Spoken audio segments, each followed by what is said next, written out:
मैं तुम्हारा सबसे बड़ा रब हूँ। मिस्र की जमीन पर सदियों तक एक ऐसा बादशाह हुक्मरानी करता रहा जिसका नाम फिरौन था। वो सिर्फ अपने आप को बादशाह नहीं समझता था, बल्कि खुद को खुदा के दर्जे पर रखता था। वो कहता था, अना रब्बुकुमुल आला। मैं तुम्हारा सबसे बड़ा रब हूँ। लोग उसके सामने सजदों में गिरते, उसके हुक्म को कानून समझते और उसकी बात पर सवाल करना अपनी मौत को दावत देना होता था। उसके महल इतने अजीम थे कि जैसे गुरूर पत्थर में ढल गया हो।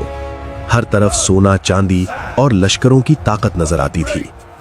मगर ताकत का नशा इंसान को अंधा कर देता है, और जब इंसान हद से बढ़ जाए तो अल्लाह की पकड़ करीब आ जाती है। फिर एक रात फिरौन ने एक खौफनाक ख्वाब देखा। उसने देखा कि बैतुल मुक़द्दस की तरफ से एक आग उठी जो मिस्र के महलों और घरों को जला रही है, मगर बनी इसराइल के घर इस आग से महफूज है। घबराकर उसने अपने नुजूमी और जादूगरों को बुलाया। उन्होंने ख्वाब की ताबीर बताई कि बनी इसराइल में एक लड़का पैदा होगा जो तेरी सल्तनत के खात्मे का सबब बनेगा। यहां से फिरौन का खौफ जुल्म में बदल गया। बनी इसराइल पर जुल्म। फिरौन ने हुक्म दिया कि बनी इसराइल के हर नए पैदा होने वाले लड़के को कत्ल कर दिया जाए और लड़कियों को जिंदा छोड़ दिया जाए ताकि वो गुलाम बनाकर रखी जा सके। गलियों में चीखें गूंजने लगीं, माओं की गोद उजड़ती रहीं और हजारों मासूम बच्चे कत्ल कर दिए गए।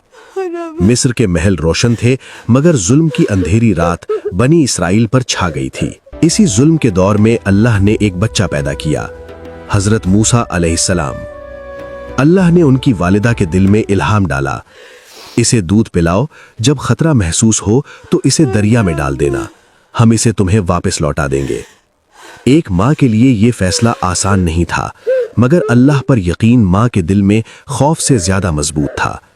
उन्होंने अपने बच्चे को संदूक में रखकर दरियाए नील के हवाले कर दिया। वो संदूक बहता हुआ सीधा फिरौन के महल के करीब जा लगा। फिरौन की बीवी हजरत आसिया रजी अल्लाह अन्हा ने जब बच्चे को देखा तो उनका दिल मोहब्बत से भर गया।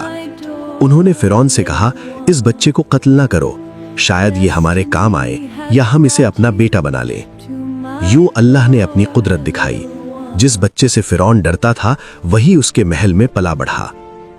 जब हजरत मूसा अलैहिस्सलाम जवान हुए तो अल्लाह ने उन्हें हिकमत और इल्म अता किया।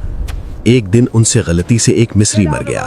फिरौन ने उन्हें कत्ल करने का इरादा किया तो वो मिस्र छोड़कर मदियन चले गए। वहां हजरत शुएब अलैहिस्सलाम से मुलाकात हुई, उनकी बेटी से निकाह हुआ और 10 साल वहां रहकर जिंदगी गुजारी। जब वापस मिस्र जा रहे थे तो कोहे तूर पर अल्लाह ने उनसे कलाम किया और फरमाया, फिरौन के पास जाओ, वो बहुत सरकश हो चुका है। हजरत मूसा अलैहिस्सलाम और हजरत हारून अलैहिस्सलाम फिरौन के दरबार में गए। फिरौन ने मुकाबला के लिए जादूगर बुलाए।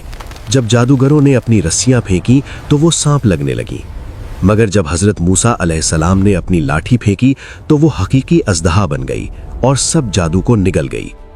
सच को पहचान कर जादूगर सजदे में गिर गए और ईमान ले आए। फिरौन ने फिर भी इनकार किया।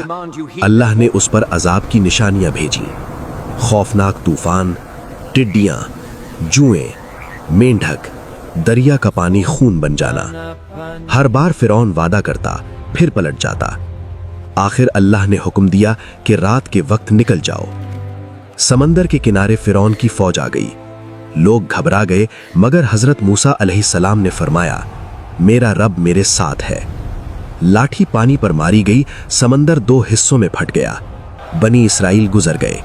जब फिरौन आया तो पानी मिल गया। डूबते वक्त उसने कहा, मैं ईमान लाया, मगर तब देर हो चुकी थी। इबरत का निशान। अल्लाह ने फरमाया, आज हम तेरा जिस्म बचाएंगे ताकि तू कयामत तक इबरत का निशान रहे।